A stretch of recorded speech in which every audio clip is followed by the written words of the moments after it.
Bienvenue à votre émission Cofos-Idées. Nous continuons nos études sur l'héritage de l'Église adventiste du 7e jour. Et cette semaine, nous allons parler d'organisation de l'Église. Et pour commencer, je vais partager avec vous cette phrase tirée du livre Conquérant Pacifique, chapitre 1, les pages 10 et 11, écrit par Ellen G. White. L'Église est le moyen que Dieu a choisi pour le salut des êtres humains. Elle a été mise en place pour servir et sa mission consiste à apporter l'Évangile. Et nous allons discuter avec Cassandra, Makis et Evie. Et Evie nous fera la prière. Seigneur mon Dieu, nous te remercions pour cette opportunité que tu nous donnes de nous rencontrer afin d'étudier ta parole. Merci d'être avec nous pendant ce moment et que tu puisses nous parler, ainsi qu'aux téléspectateurs qui nous écoutent, au nom de Jésus, pour ta gloire. Amen. Amen. Alors, pour vous, l'Église représente quoi? Je pense que tu devrais préciser ta question parce que c'est une question tellement vaste en fait que... C'est un lieu de détente, de joie, où on rencontre des amis et avec qui on peut discuter et avoir des atomes crochus. C'est très vaste, oui. En fait, c'est encore très vaste. Donc oui, il y a des gens qui vont à l'église pour rencontrer des amis. Il y a des gens aussi qui vont à l'église pour se détendre. Mais il y a des gens qui vont à l'église parce que pendant toute la semaine, on n'a pas pu se rencontrer. Donc on vient à l'église pour discuter. Et certaines fois, on ne se rappelle même pas de celui qui a porté le message. Puis il y en a qui vont à l'église uniquement pour adorer Dieu. C'est aussi pareil, il y en a qui vont à l'église uniquement pour adorer Dieu. Puis il y a des gens qui vont à l'église pour d'autres raisons, juste histoire de faire bonne figure. Mais par contre, par rapport à tout ce que tu as dit au début, Makis, pour moi, l'église, c'est un peu tout ça. L'église, c'est vraiment un endroit où on va rencontrer du monde. On ira aussi à la rencontre de Dieu. C'est aussi un endroit pour pouvoir se ressourcer. Et un endroit aussi où on va se détendre. Pour moi, ça ne m'empêche pas en fait. Et c'est surtout la définition qu'on donne à l'Église. C'est ce qui va un peu changer la vision qu'on aura et de ce qu'on y va. Pourquoi on va aller à l'église. Souvent on dit on va à l'église, donc on va quelque part. Mais l'église, c'est surtout un ensemble de personnes qui croient en Dieu et qui ont la même foi. Donc, être ensemble, je pense que c'est comme Jésus dit, là où 2 ou 3 sont assemblés en mon nom, je suis au milieu d'eux. Donc, en fait, c'est être, même si je suis avec d'autres personnes, et pas forcément dans le bâtiment, mais qu'on est un ensemble de croyants et qu'on adore Dieu et qu'on partage un moment ensemble, c'est aussi l'Église. Donc, du coup, le but de l'Église, c'est surtout de se fortifier ensemble parce que finalement, si je suis tout seul à croire que Jésus revient, finalement, au bout d'un moment, tout seul, ce sera compliqué de tenir. Moi, ce sera super important que Makis me dise « Mais oui, tu n'y crois plus, mais qu'est-ce qui se passe? Mais non, regarde !» On en discute, on en parle, on est ensemble et c'est ce qui nous donne la force de finalement garder cet espoir, garder ces vérités en nous et puis avoir d'autres personnes, des vis-à-vis qui croient aux mêmes choses que nous. Donc moi, le but de l'Église, c'est avant tout de rassembler des personnes qui ont la même foi, qui croient en Jésus et qui ont envie de partager entre eux et aussi avec les autres. Et juste, tu avais dit quelque chose, Makis, tu as dit que parfois on va venir à l'église et on ne va même pas se rappeler de la personne qui a prêché. C'est vrai que ça peut arriver, mais s'il y a quelque chose que je remarque bien et qui m'est déjà arrivé, il y a ces fois-là où tu vas te dire, en fait, j'ai aucune envie d'aller à l'église. Par contre, j'irai à l'église peut-être pas pour les bonnes raisons initiales, donc c'est-à-dire adorer Dieu, mais finalement, tu vas rencontrer quelqu'un qui va te donner une parole d'encouragement où tu vas entendre un chant qui était justement ce qui va te donner la motivation et la raison pour laquelle tu devrais venir à l'église. Et ça va te donner un nouvel élan qui va te permettre de revenir le samedi matin, la fois d'après, mais cette fois-ci pour adorer Dieu. Alors, très bien. Le plus important, est-ce que tout ça peut amener à la mission de l'église? Mais dès que c'est vrai, pourquoi pas? Pourquoi pas? C'est ça. Ben, dès que cela peut nous aider à apporter l'évangile, qui est la mission de l'Église, L'Église, Voilà. c'est aussi Mais- des gens qui se soutiennent. Tout à En fait, fait, je mais pense que c'est important de retenir que l'Église, ce n'est pas juste un bâtiment et que ce sont les personnes, en fait, qui Ouais, c'est nous. composent. tout à fait. Mais qui dit, j'ai entendu tout ce que vous avez dit, de super éléments, mais avec tout ça, il faut quand même une organisation. Ah, mais bien ben sûr. oui. Ah bon? Écoute, Ben oui. tu vas bien, même dans la maison, tu as une organisation. Hein. Oui. Même dans la maison, tu as bien le père de famille, tu as bien la maman et puis tu as les enfants. D'accord? Tout le monde n'a pas le même rôle. Et bien, c'est pareil. À l'église, Il y a il faut pas- une Donc, organisation. il faut Mais que l'Église soit Au organisée. début alors. de l'Église, il y avait Jésus Christ qui a créé l'Église de christianisme.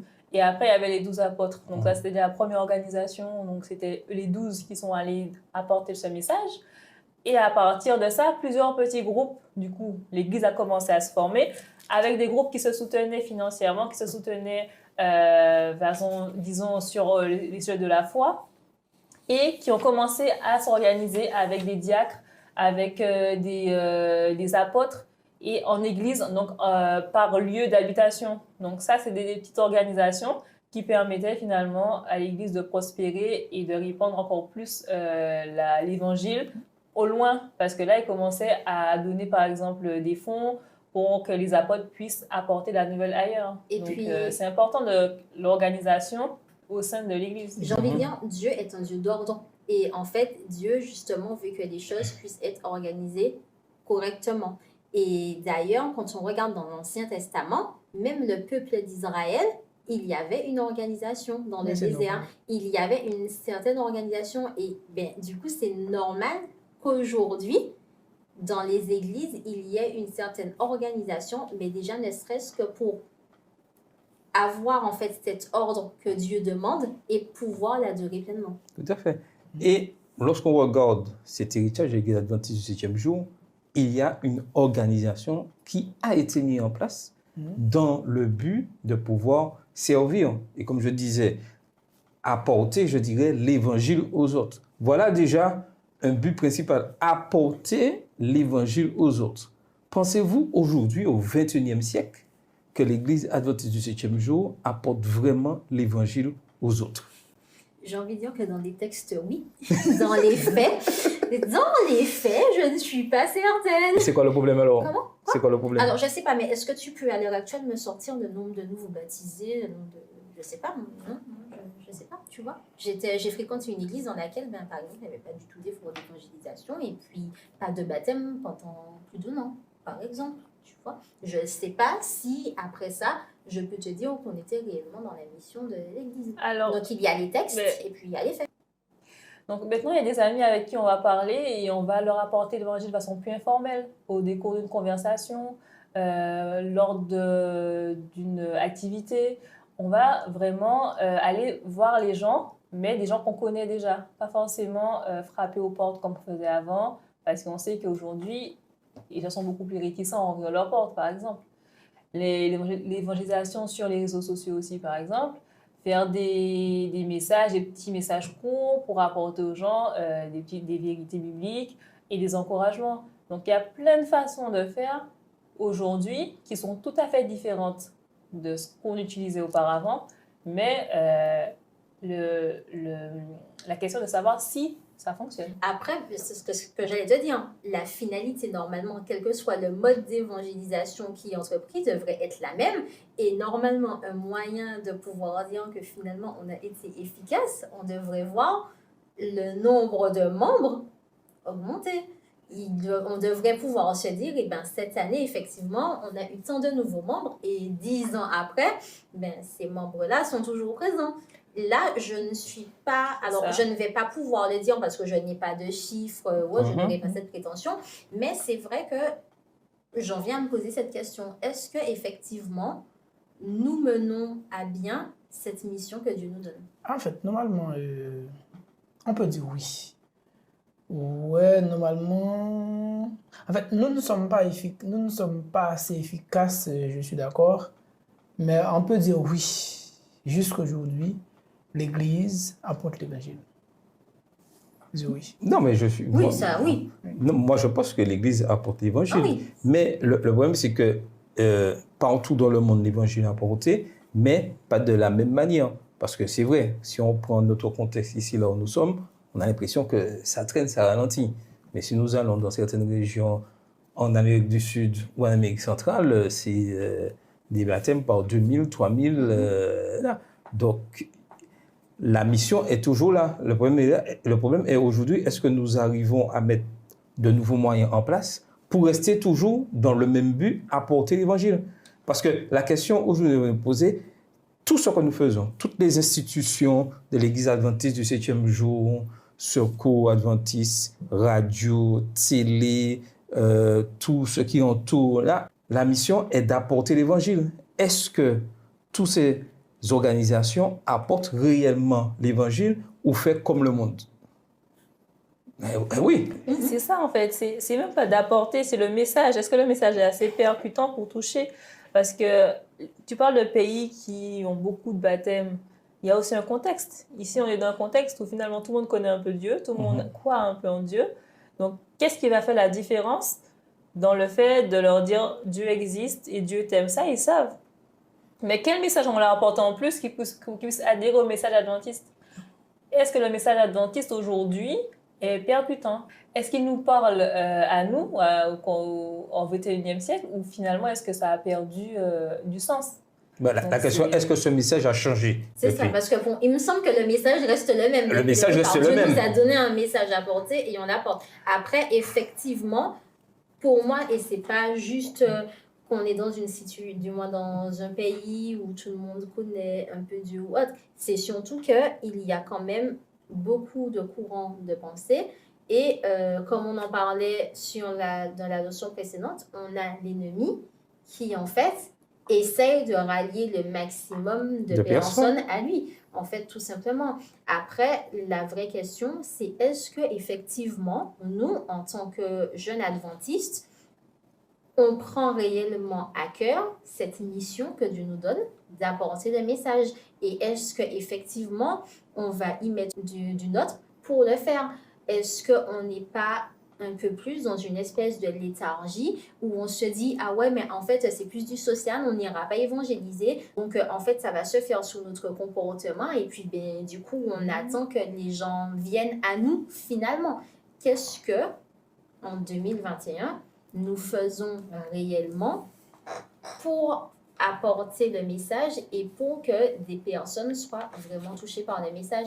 Et je pense que tu parlais d'organisation d'église et je pense que l'organisation de l'église aussi a une grande part à jouer parce que on va faire un effort d'évangélisation. Alors oui, on va drainer du monde, on va aller, disons, admettons qu'il y ait 200 personnes qui soient venues à notre effort d'évangélisation, mais il faut bien que l'effort d'évangélisation ait une fin et qu'après on retourne dans nos églises. Mais si en fait au niveau de nos églises, en fait, on ne respecte pas forcément l'organisation que Dieu nous donne et puis qu'en fait, il y a plein de problèmes, il y a plein de dysfonctionnements, mais en fait, on n'est plus finalement dans la mission de Dieu et ça ne reflète pas le message que l'on a porté. Tout à fait. Et lorsque nous amenons l'évangile, c'est dans le but que des âmes acceptent et reçoivent ce message que Dieu souhaite pour toute l'humanité. Alors, attends, j'ai pas fini. Tu as parlé de campagne d'évangélisation, mais lorsque nous annonçons que Christ revient, est-ce que nous prévoyons, nous avons la vision de mettre les éléments que les gens vont accepter et vont entrer dans notre communauté? Je prends un exemple. Nous faisons des campagnes sur 15 jours, nous souhaitons des baptêmes, nous faisons des objectifs, mais si je dis il me faut 100 personnes, j'exagère un peu sur le nombre, 100 personnes cette année dans mon église qui acceptent Christ. Est-ce que j'ai mis les moyens de recevoir les 100 personnes dans le projet? Est-ce que vous voyez ce que je veux dire? Et est-ce que tu as mis aussi les moyens de garder ces personnes, d'accompagner les personnes? Disons que j'ai mis les moyens pour garder. Déjà, la structure même. Mon truc fait 50 places. Et mon objectif, c'est d'amener 100 personnes. Mais à aucun moment, j'ai prévu d'agrandir. Est-ce que je ne mets pas des bâtons dans le processus, dans le but que c'est pour nous dire que nous avons un fonctionnement, nous faisons pour faire, alors que lorsque nous avons la vision, il y a des éléments à mettre en place. Je pense qu'on garde une certaine vision Routine. limitée, en fait. Ouais. Pas juste une routine, mais une vision limitée. On se dit, en fait, alors oui, on veut 100 personnes. Oui, mais Par contre, tu sais, c'est exactement comme l'histoire de la personne qui prie, en fait, pour demander à Dieu de mettre du soleil, et puis finalement, qui ouvre le parapluie et qui part avec son parapluie. C'est la même chose.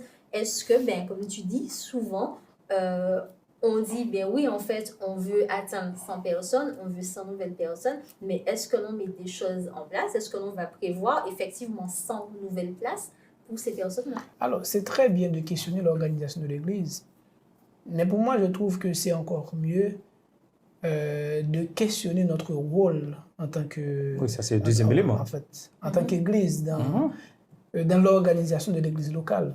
Que faisons-nous? Est-ce que vraiment nous avons pris nos responsabilités pour faciliter l'organisation de l'Église? Est-ce que vraiment nous avons contribué dans l'organisation de l'Église, de la prédication de la parole de Dieu? Et ce que tu dis est juste, parce que lorsqu'on remonte dans les livres des Actes, qu'est-ce qui s'est passé dans l'organisation de l'Église? Tout le monde se donnait de la mission et faisait avancer le processus, cette organisation de l'Église. Chacun prenait ses responsabilités. Aujourd'hui, on peut se poser la question, est-ce que nous prenons vraiment nos responsabilités dans le fonctionnement de l'Église? Ou est-ce que c'est devenu un club où je viens voir des amis, on se détend, et la mission, le but, ce n'est pas le plus important, apporter l'Évangile. Mais je pense qu'au-delà d'apporter l'Évangile, il faut aussi se rappeler que l'Église, en fait, c'est le moyen qui nous est donné de pouvoir adorer Dieu ensemble. Si on comprend en fait déjà que l'on est dans une dynamique d'adoration, on ne sera pas là juste en train de se détendre. Et là, ça va changer toute la donne parce que si tu adores réellement Dieu, tu comprends l'importance d'apporter un message à d'autres personnes et tu auras envie de le faire parce que tu es dans une certaine dynamique.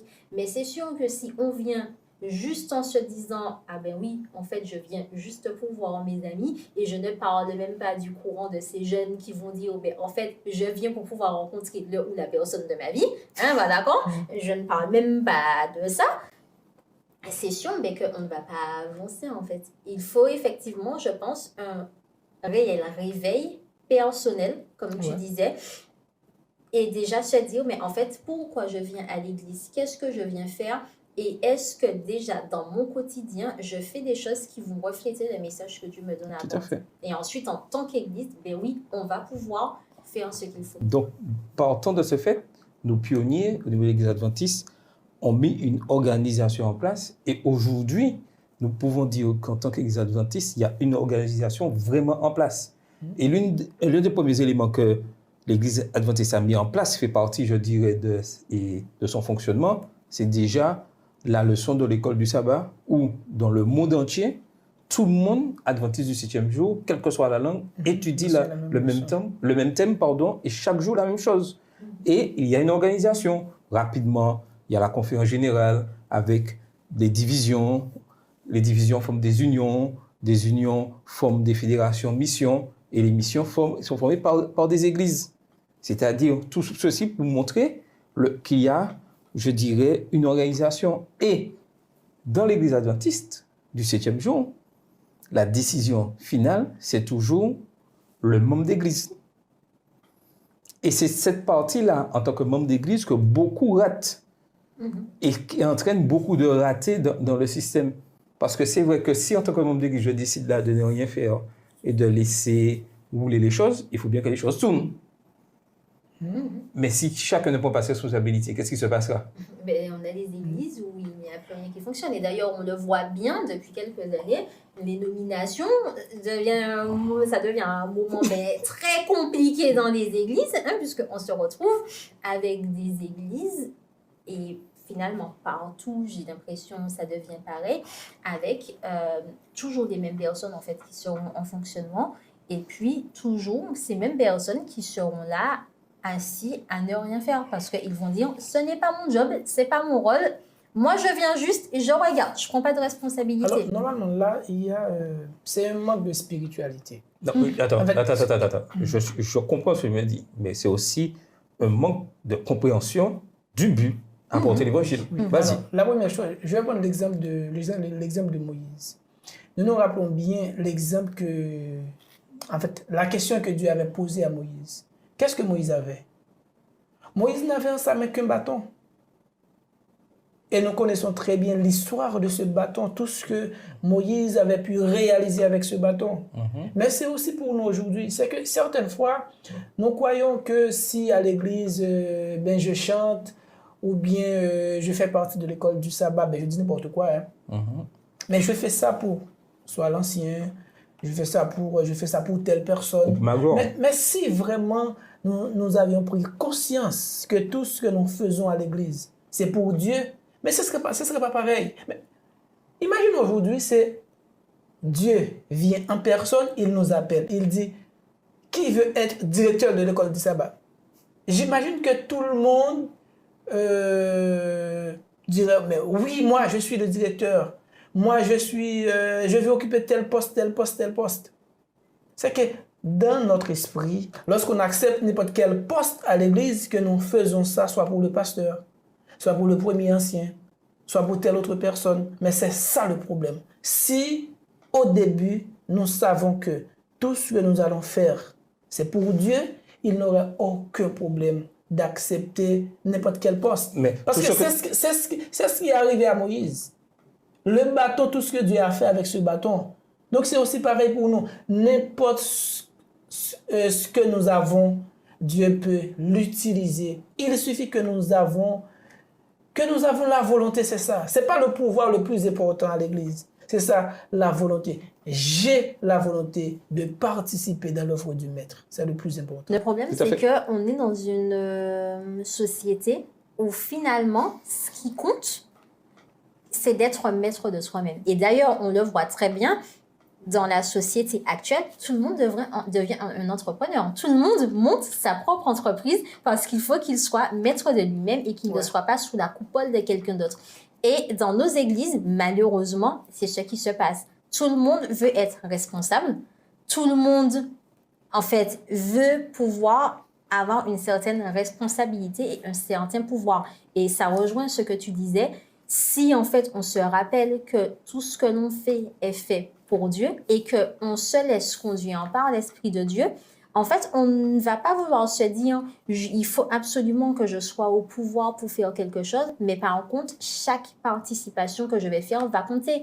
Ce n'est pas juste avoir un poste dans l'église, mais c'est aussi pouvoir dire à la sœur qui va venir te demander de faire la prière à l'école du sabbat, oui, je vais pouvoir me rendre disponible et faire la prière pour toi à l'école du sabbat. C'est pouvoir dire oui à celui qui va te demander de venir faire une bienvenue. Et ça passe par des choses qui pourraient être, entre guillemets, banales, mais qui finalement sont très importantes et qui montrent bien, mais que l'Église, c'est un seul corps et que chaque personne importe finalement à la réalisation de tout ce qui se fera dans l'Église. Oui, et c'est important que chacun puisse s'engager. Mais le fait que du manque d'engagement, ça entraîne des fois un dysfonctionnement. Mais la question pourrait se poser, y a-t-il des inconvénients à l'organisation de l'Église? Tout à fait. Tout à fait. Il y a et comment les surmonter? Décider là sur les inconvénients de l'Église. Les inconvénients à l'organisation, c'est que c'est beaucoup plus long. Donc, c'est comme on connaît, on est français, on sait que les papiers, ça prend du temps. C'est un peu le même principe. Il y a beaucoup de petites choses à faire. Il y a une procédure qui peut en décourager certains parce que c'est long, c'est fastidieux et ça demande de l'énergie. Donc, forcément, c'est un des inconvénients. Parce que si, par exemple, on veut organiser un programme, il faut vraiment prendre ce temps en amont pour vraiment tout ficeler. Alors que, disons, si c'était une église sans organisation, ben forcément, ça va beaucoup plus vite dans le faire, en tout cas.